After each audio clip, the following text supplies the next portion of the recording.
Salam sejahtera di dalam kasih Tuhan kita Yesus Kristus. Renungan pada hari ini saya ambil dari Yohanes pasal yang ke-19 ayat yang ke-30. Demikian firman Tuhan. Sesudah Yesus meminum anggur asam itu, berkatalah ia, sudah selesai. Lalu ia menundukkan kepalanya dan menyerahkan nyawanya. Renungan pada malam hari ini saya beri tema 7 perkataan salib. Untuk keefektifan daripada waktu yang ada, saya hanya membacakan satu ayat ini. Waktu Tuhan Yesus disalib, ada 7 perkataan yang Tuhan ucapkan. Yang pertama, dia berkata demikian, "Ya Bapa, ampunilah mereka, sebab mereka tidak tahu apa yang mereka berbuat."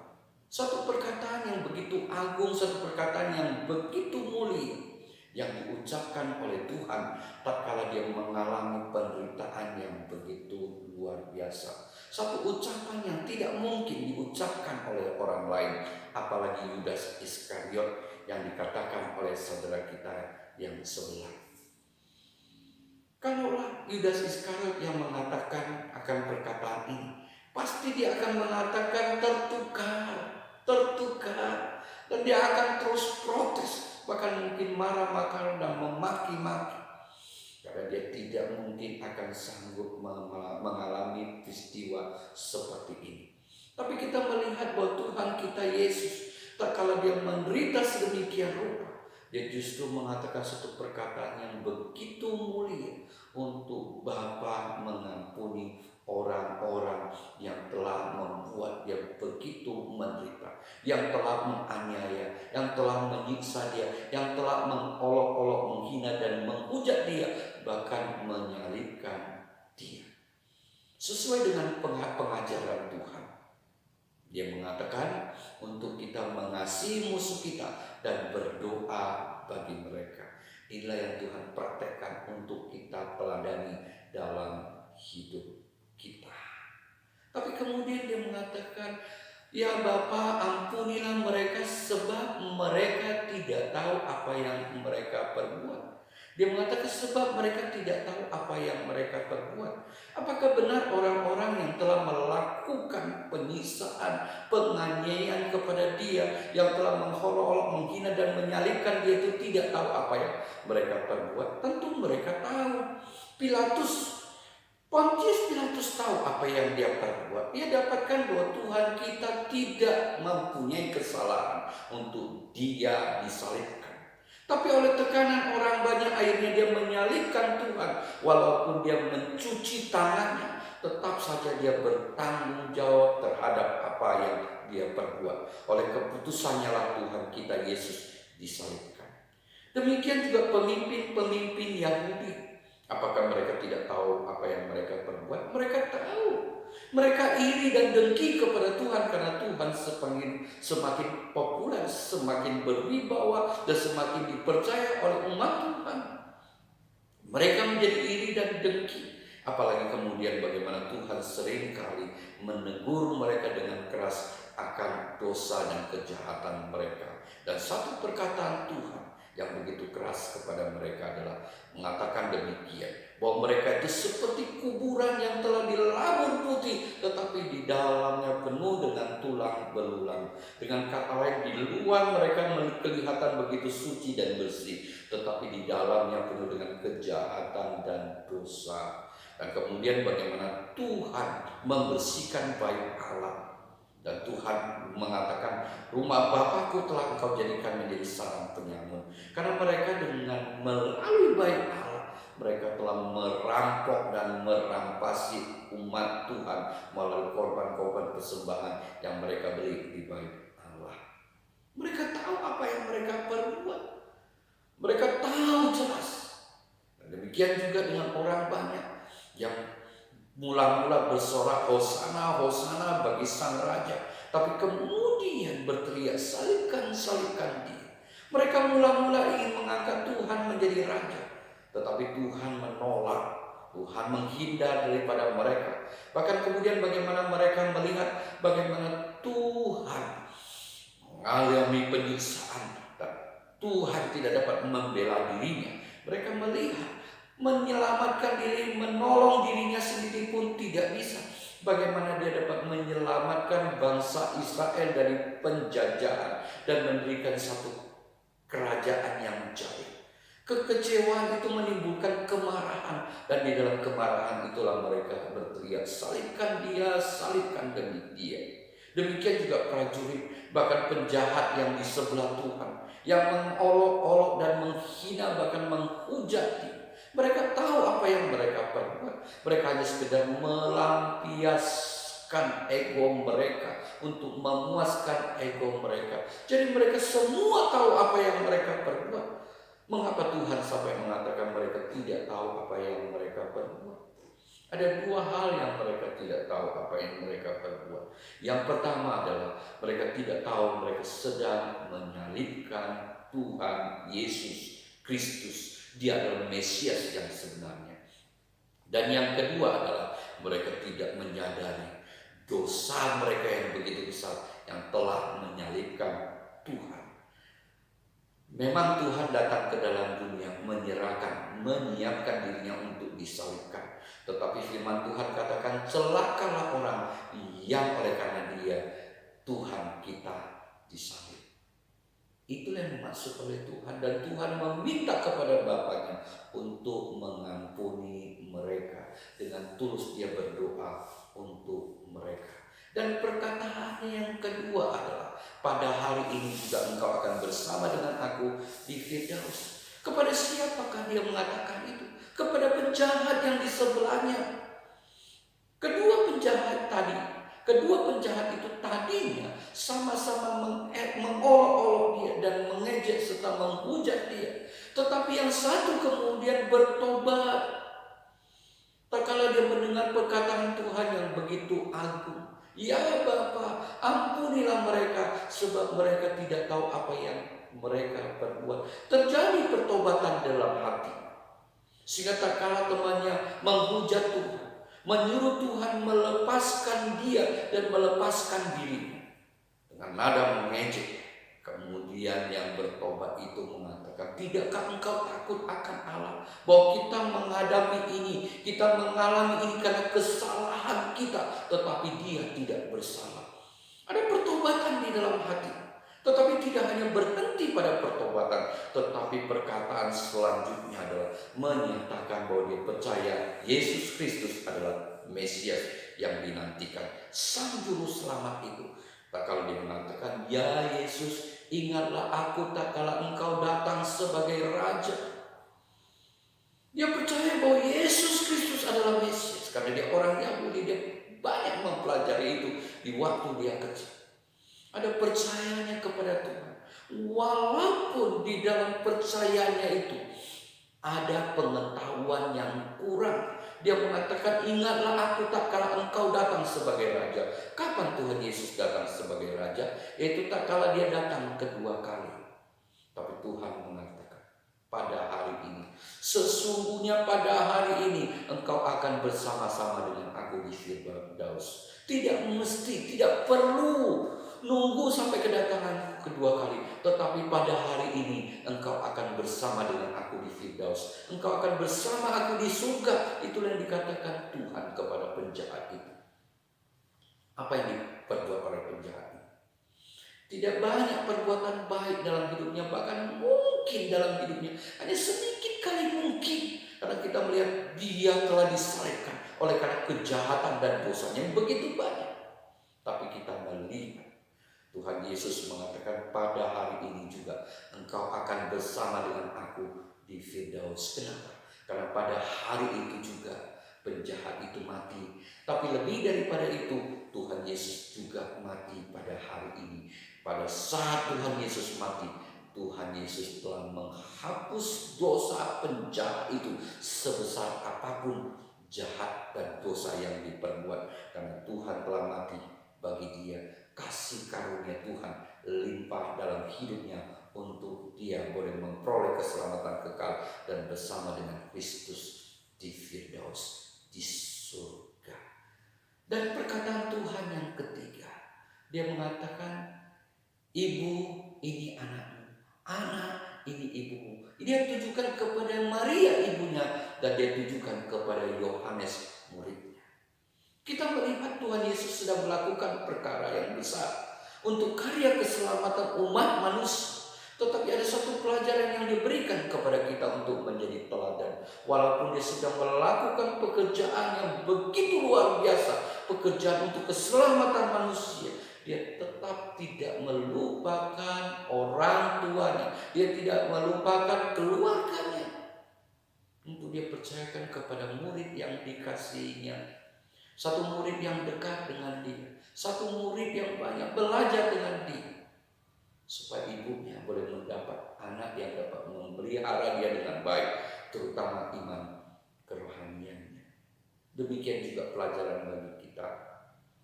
Tidak boleh menjadi alasan bahwa karena aku sudah melakukan pekerjaan Tuhan, maka aku tidak bertanggung jawab lagi kepada keluargaku. Biar Tuhan yang urus. Tentu tidak.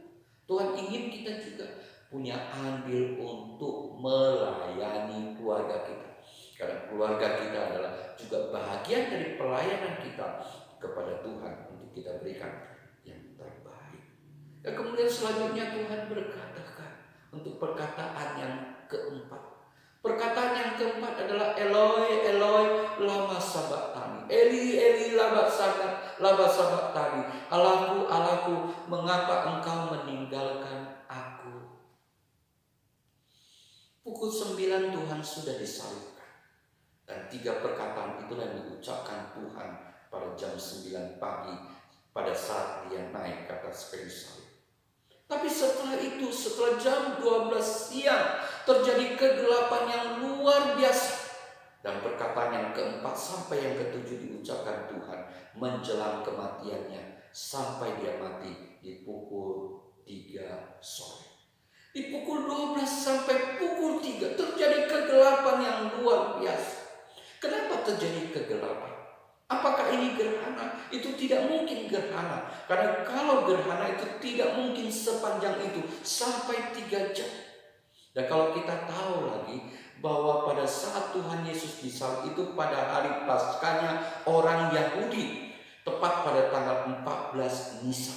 Nisan itu bulan pertama, 14, tanggal 14. Kalau kita melihat bahwa perhitungan kalender orang Yahudi itu menurut perputaran bulan, sama seperti orang Tionghoa juga perhitungan pergantian harinya menurut perputaran bulan. Dan pada tanggal 15-14 itu Cap Sime, Cap Gome, itu pada malam hari itu terang bulan. Demikian juga 14 Nisan pada malam hari itu terang bulan. Dan kalau terang bulan menurut keilmuan yang ada itu tidak mungkin terjadi gerhana matahari. Oleh sebab itu berapa tokoh menyatakan bahwa pada saat itu matahari tidak bersinar. Tapi apapun, kenapa terjadi kegelapan yang begitu luar biasa? Karena pada saat itu Tuhan kita Yesus sedang memikul dosa semua manusia. Dia sedang memikul semua dosa manusia. Dan Allah Bapa yang adalah suci adanya berpaling meninggalkan dia untuk sesaat. Sehingga di dalam karya Tuhan terjadi kegelapan yang begitu luar biasa. Disitulah puncak penderitaan Tuhan pada saat Tuhan di Getsemani yang mengatakan berulang kali, supaya cawan ini berlalu, tapi bukan atas kehendakku, tetapi atas kehendakmu ya Bapa. Cawan apa itu?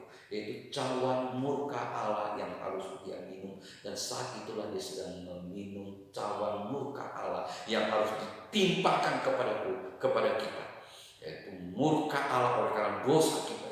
Disitulah Tuhan di atas kayu salib memikulnya untuk kita. Pada saat itu Tuhan berpaling meninggalkan dia. Sehingga dia berteriak dalam penderitaan yang begitu luar biasa. Eloi, Eloi, lama sabachthani. Allahku, Allahku, mengapa engkau meninggalkan aku? Perkataan Tuhan yang kelima, aku haus. Waktu pertama kali Tuhan Yesus naik ke atas kayu salib, para prajurit ada memberi dia anggur asam yang dicampur dengan mur dan empedu, dan Tuhan hanya mencicipkan dan Tuhan menolak minuman itu.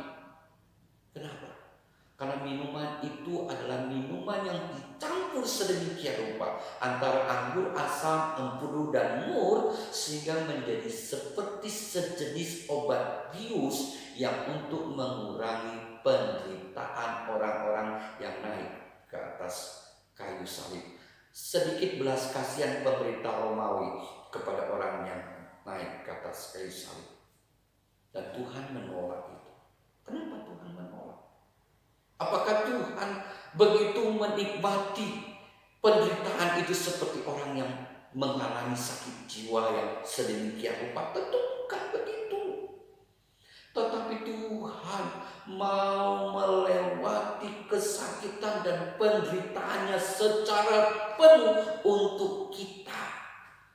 Kita bayangkan kalau Tuhan mengurangi penderitaannya, kita diselamatkan, tetapi dengan sisa penderitaan yang harus kita pikul, tentu itu akan sangat membuat kita menderita. Tuhan memikulnya, Tuhan meminumnya sepenuhnya untuk supaya kita tidak lagi mengalami penderitaan apapun, karena Tuhan sudah berkarya di dalam karyanya yang sempurna. Dan kemudian pada saat dia berteriak, "Aku haus," dia diberi minum anggur asam.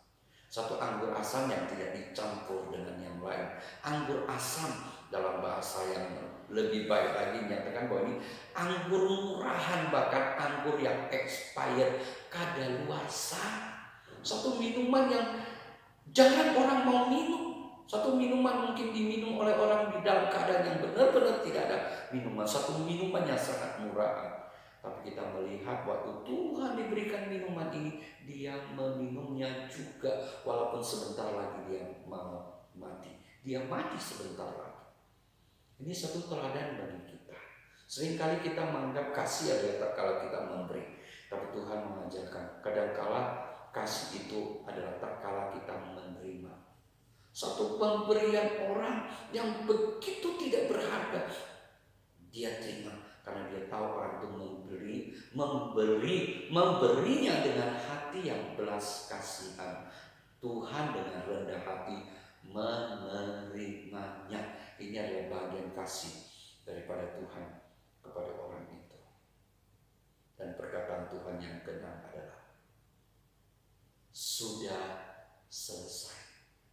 Dia sudah menanggung seluruh penderitaan kita. Dia sudah menanggung seluruh dosa kita. Dia sudah menanggung apa yang harus ditanggung oleh karena perbuatan dosa manusia. Dan melalui kematiannya itu, melalui apa yang dia lakukan, dia telah memperdamaikan antara manusia dengan Allah. Dia mengatakan sudah selesai, sudah genap, semua hutang telah kubayar lunas. Oleh sebab itu dalam perkataannya yang ketujuh, dia mengatakan, "Ya Bapa, kepadamulah kuserahkan nyawaku, kepadamulah kuserahkan nyawaku." Ini ingin memberitahukan kepada kita bahwa kalau Tuhan mati pun, itu adalah di dalam kedaulatannya. Bukan karena kejamnya cambukan yang telah merobek tubuhnya, dan juga bukan karena paku yang ditusukkan di kaki dan tangannya. Kalau dia mau, dia dengan kuasanya dia bisa sembuh dan pulih kembali. Tetapi dia harus mati, dan kematiannya juga atas kedaulatannya, yaitu menyerahkan nyawanya kepada Bapaknya. Karena dia harus mati untuk mati bersama dengan dosa dan kesalahan kita, dan kemudian bangkit untuk memberikan kemenangan kepada kita semua. Amin. Kita berdoa. Kami bersyukur, terima kasih kepadamu ya Tuhan, bahwa firman-Mu sudah disampaikan. Biarlah Engkau berbicara lebih dalam, lebih luas di dalam hati setiap yang mendengarkannya ya Tuhan kami. Dan biarlah firman Tuhan berkarya sedemikian rupa, membawa banyak orang bertobat, membawa banyak orang percaya dan memperoleh keselamatan di dalam Engkau ya Kristus, yang telah mati bagi kami, yang telah mati bagi dosa kami dan seluruh kesalahan kami, dan Engkau juga yang akan bangkit untuk memberikan kemenangan pada kami. Terima kasih Tuhan Yesus. Inilah doa kami yang kami alaskannya di dalam nama